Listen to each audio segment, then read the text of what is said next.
So welcome to the October Basic Sampler here at Close to Home in Southington. You can bring in your finished September basic block beginning this Saturday, October 15th through October 31st to receive your October's kit free. I just want to mention that the in-store samplers lectures that we have on the second and third Saturdays have been suspended until further notice. Videos will continue as in the past, just no more in-person sampler meetings on those second and third Saturdays. All right. When you're here to pick up your block, we will have selected bolts at 50% off. Finish the bolt for you. Also, we have a assortment of $5 panels for you and a full wall of $5.99 a yard fabrics. All right, so come on over to the October block. We are making a Dresden Plate. The Dresden Plate consists of 5 colors in every corner, and they're consistently red, green, brown, blue, orange.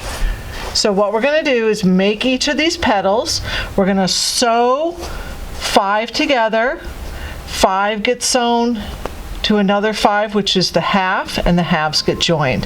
I'll show you how to finish our inside circle with no raw edges, and we will applique it down and trim it. That's how we're going to make that. So it's a long video today. So cut your cream 13.5-inch square.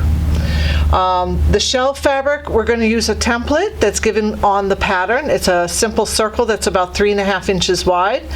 We're also going to use our Tear Easy stabilizer to bring the raw edges to the back. So the other 5 colors, the red, green, brown, blue, and orange, these are cut 4 inches wide by the entire length of our kit. So please don't forget to best press your kits. There is a lot of angles going on. And so the first thing I'd like to do is tell you all the items that you're going to need for the block this month. We're going to need 505 to secure our tearaway stabilizer for our applique. We're going to need the Easy Dresden ruler to make our blades for the Dresden. You can choose from a variety of colors to do your applique stitch. There's no one that's better than another. You will need an open toe foot for your applique. Also a seam turner and seam creaser.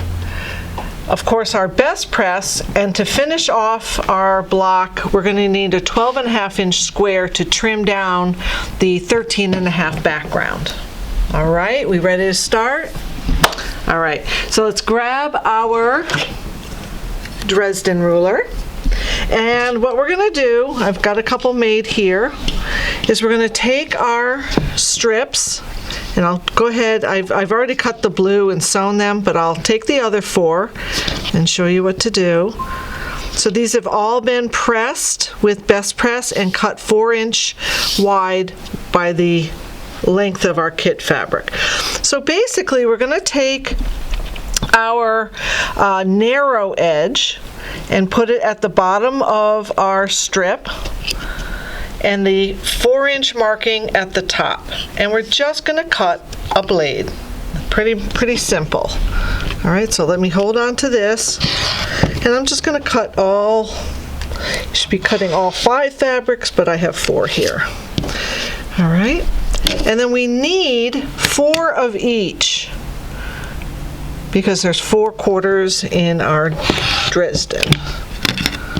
Okay, and we're simply just keep turning and cutting, making sure the 4 is on the 4 line, and then the blunt side is on the other end. So you see where there's plenty of fabric in your kit. And we're just going to continue like that. All right.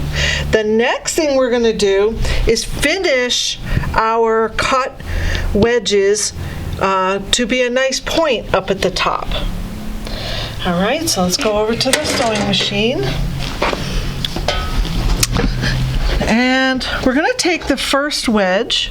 What I like to do is finger press. We're going to take right sides together, and the widest part of the wedge gets folded together and finger pressed in half. Okay, so you have a nice center mark here. We're going to start sewing from the raw edge to the fold at 1/4 of an inch along the widest part of our wedge. So let's fold, we're going to finger press, and we're going to sew. So let's do a couple of these so we get a couple of the wedges done.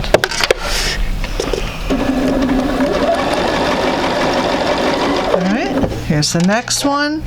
Right sides together. At the top, I have a nice finger press, center mark. This is going to help, that center mark is going to help us keep that point in the center when we turn it right side out. We're just going to keep going. You're going to have a whole strand of these.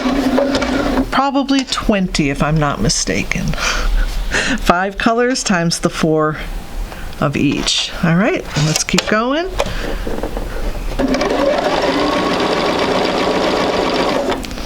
And of course I've done the blue, so I only have these 4 I'm going to do for you tonight. I have them folded, and I put in the raw edge, and I sew to the fold. All right.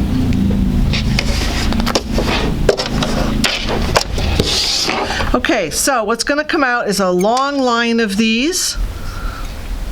I'm going to snip them all apart. The next part is a little tricky, so hopefully you can see this pretty good. So on each of our pieces, I sewed from the raw edge over to the fold. Well, this fold, since I'm going to be turning it right side out, I need to remove some of the bulk. So what I'm going to do is just take a little piece of this off. So you see where my thread is. So I'm just going to go ahead and cut that at an angle. All right, I have to do that to each of them. So here's another one. Nice sharp scissors are very helpful. A little bit, and I snip it off. Otherwise, you'll have way too much bulk up at that point. All right, next thing you want to do is take your point creaser and turner, and we're going to take each of these points and poke them out using our seam creaser. Be careful, okay? Don't poke too hard. Just get a nice, decent point on the top of each one, so that's not too rounded. It's pretty pointed. Most of, or all of our seam allowances are going to typically go to the left, and I'm not sure why that happens. But this seam that's down the back is right on our crease that we used for our, that we pinched with our fingers. See, it's right here, and that crease is right here, and that will keep these two sides nice and even, so we get even points on each of our petals, and some aren't higher than the others. All right, so we'll go over. We're going to press. Okay, let me get a couple more. So that's what it looks like. So let's do another one. Take the point that I've trimmed. I'm going to poke it through. Take my point turner seam creaser. Just get in there and give it just a little bit of a poke. I kind of persuade my seam to go in that direction, but again, it doesn't matter. And I line up my seam with my little pressing from my finger and give it a little heat. Okay, let's do another one. So I have to do all of these. Let me flip them through.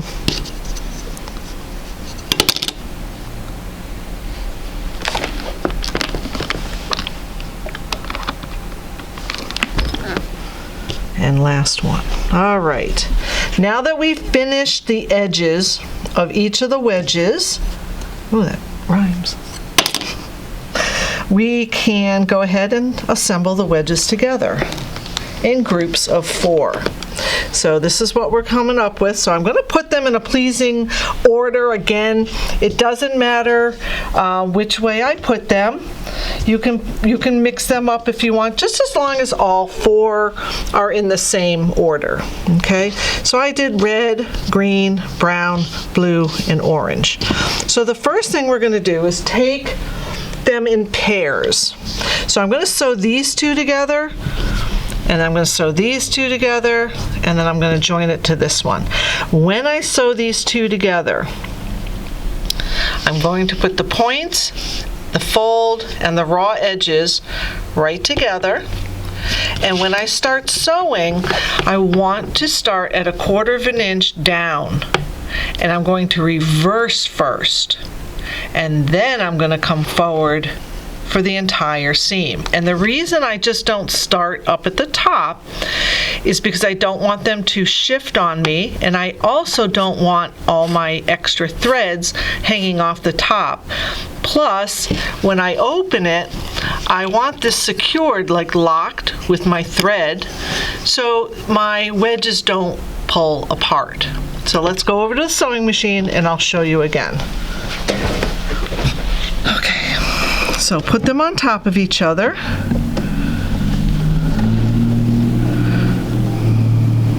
Right about there. All right, and I'm going to start in about 1/4 inch, pretty much where this fabric starts, goes from the right side to wrong side.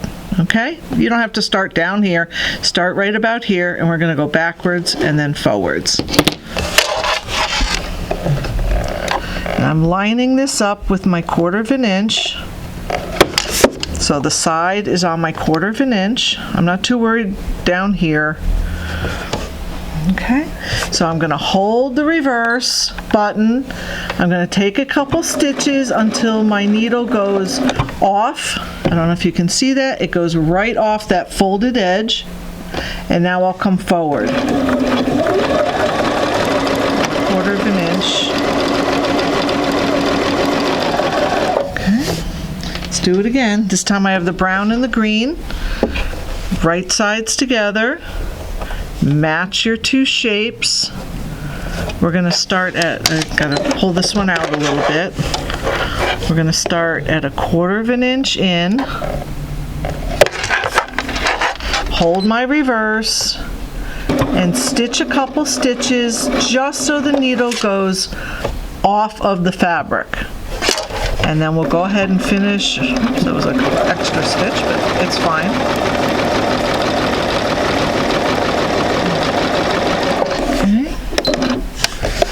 Let's pull this section out.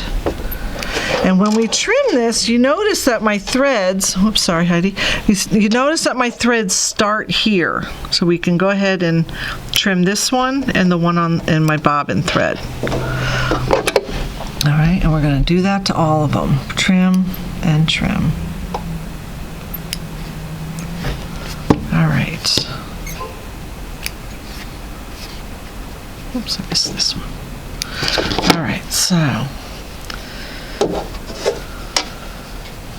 my green and my brown, my blue and my orange.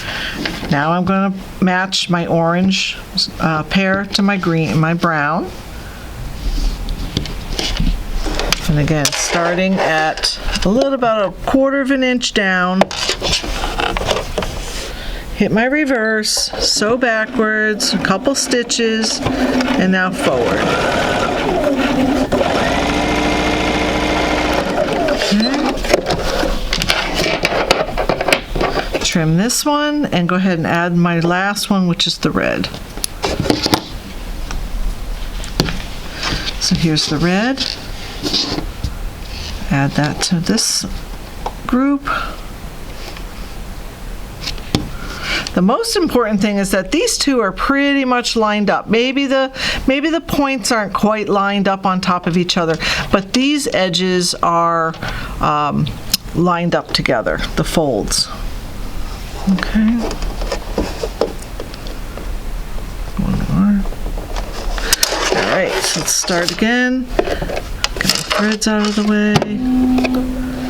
We're going to go backwards. And now forward. Okay, still don't press. We're not pressing in between these. We're not pressing until we get all the quadrants together. All right, so here's my 4. I'm going to sew these to the other 4, just like I did these wedges, and this becomes a half, right? We're going to reverse, go forward, and I have a half. So here's my half. And then we're just going to sew this one to this one, and this one to this one. And what we're going to come up with is a full circle. All right, so when we press this, we're going to flip this over, and now's the time that we want to make sure we get everything nicely pressed. So I'm just going to push everything in a circle like this, keeping the tip of my iron in the center of my circle.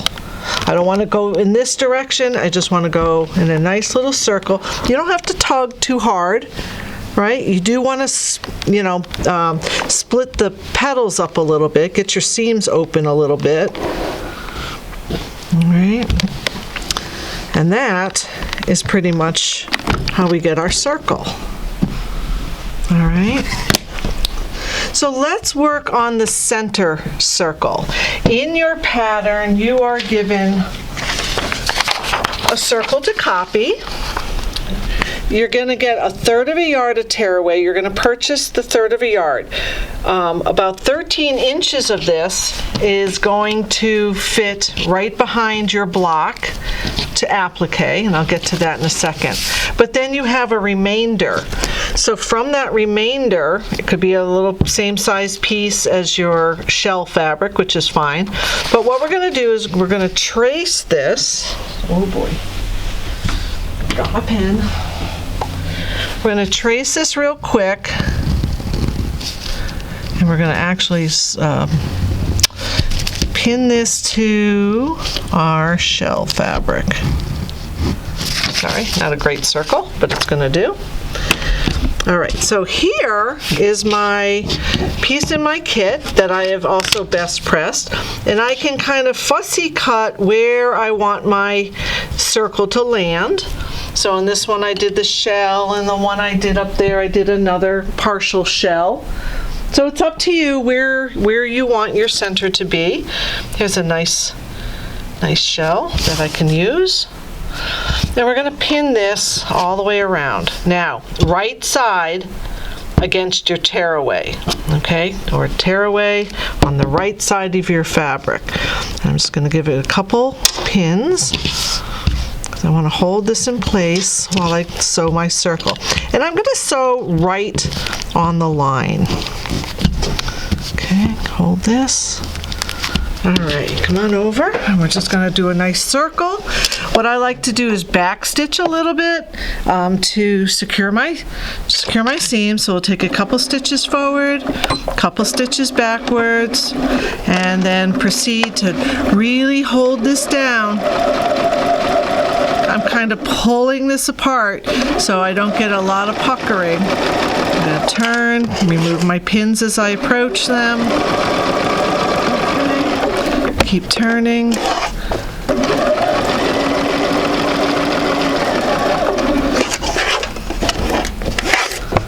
Do not sew over pins, you know better.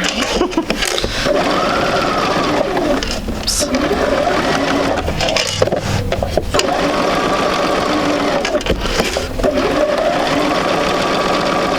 Almost to the end. When I get to the end, I'm just going to take a couple stitches back and lock it. Okay.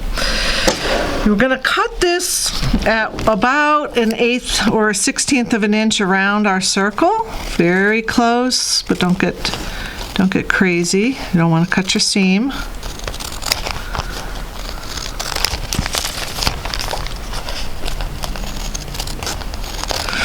And we're going to make a little X marks the spot in our tearaway.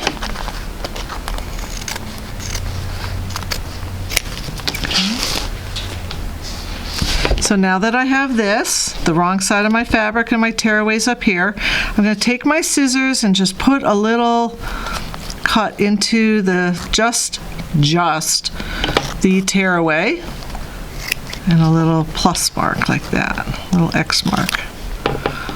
All right, the next thing we're going to do is flip our circle right side out.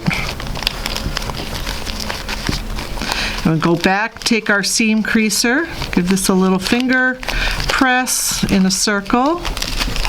We'll come back with our seam creaser to get all the nice angle on it. Okay, so this is great for the point of the Dresden, but this is really great for the circle because I can take this and just kind of edge around my circle and make sure that the fabric is being pulled to the back. If you want, after you're done pressing this, let's go over to the iron. Once you get a nice circle, give it some heat. Okay, here we go. There's our circle. And what we can do is go back and just trim away any of this excess stabilizer, just like that. All right. All right, so we have our circles, we have our Dresden. The next thing that we have to do is fold our 13.5-inch square in half and get a nice crease going across the halfway mark. We're also going to crease our background fabric in the other direction. Okay, so we have our 4 lines of reference. Okay, so we have these and we also have the insides. So we'll place our Dresden plate. I started with the red and I ended with the orange. So between the orange and the red, I have my seam or my crease. Between this orange and red, so I can adjust that. So it's between the orange and the red. And then I'm going to do these sides. And then over on this side and get that centered. So what we're going to do is go ahead and pin this down. Sorry.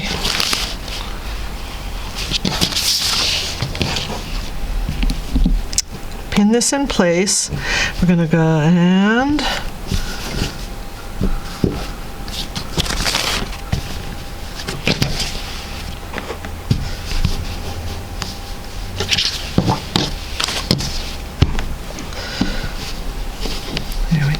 get it right over there. Okay, once we get that pinned into place, we can also pin our centerpiece in place, and we're going to need to applique around this. So I'm going to change my foot, and I'll show you a little applique stitch that you can use. You can use your zigzag stitch, you can use a straight stitch. I just kind of missed it over here, so let me move this. This was kind of close to this edge, so I'm just going to move that over and make sure that I'm pretty centered on these. Sorry, that was my fault. That one's attached. All right, so you're going to pin this around so it doesn't shift on you. You're going to take your 505. We're going to spray the 13-inch piece of stabilizer, our tearaway stabilizer, and we want to put it on the back of our Dresden so that when we applique, we have some stability in our stitches and it won't pucker on us. So far, so good. Let's go on over and do some applique. All right. So I'm going to change my 1/4-inch foot to the open toe foot. And the open toe is going to allow me to do either zigzag or a blanket stitch or a blind hem stitch, something that's going to attach the petals to the background and the circle to the petals. So I like the open toe foot because I can see a little bit better where I'm going. And again, you can change your thread to whatever color you'd like. It doesn't really matter. I'm going to start on the blue. And I'm going to pick a stitch. On this machine, I did applique, I think, a couple months ago in intermediate. But on my Bernina 475, I'm going to go to the side menus, which are my quilting stitches. And I'm going to scroll till I see the blanket stitches, and it gives me several. But I prefer this one. It's tiny. This one's a little heavy. You can play around with some of your decorative stitches if you want. All right. I want to what do I want to do? I want to knot. Sorry. Go out. I'm going to put my knot on, give myself some securing stitching. See, so it's going to stitch in the same spot, and then it's going to go over into the petal. So the needle is right along the background. So I'm going to take a couple stitches over to the petal. Background, background, petal, background, background, petal. So we're holding our background, our Dresden shape to our background piece. We're going to get to the corner, go to the end, and come on this way. All right, it takes a little bit of practice when to turn, how close to get, how wide the fingers of the applique should be. And again, don't be afraid to try maybe a zigzag stitch. I got right into the corner, I stop, and I start heading in this direction. And you don't have to keep switching colors between orange or blue or anything like that, all right? So once we get all that done, one last step, we're gonna go all the way around. We're gonna have no pins, right? We're gonna go all the way around. And the last step is to give it one final press. We're going to rip off all of our stabilizer. Like I said, it's a tearaway, so just hold your stitches and you can start tearing it away, and also in between, and of course in the circle.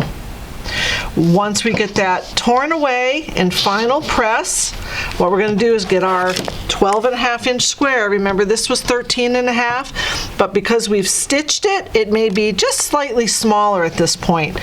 We're going to take the white lines on our creative grid. Those are our center lines. I don't know if you can see them. Here's the center mark, but these white lines are the center of my 12.5 inch grid. So guess where they're going? Right on the seam creases that I put. So if you can't, it's very hard to see, but here's my white line and here's my crease. Here's a white line and my crease. And we look on each side, making sure that here's the white line and it's pretty close to the crease. And I'm pretty happy with that, where it is. So once I'm happy with that, I'm going to go ahead and trim it to my final size at 12.5. A lot to do, but it's fun. And I hope you enjoy the Dresden Plate. And as always, have a good day. Thank you.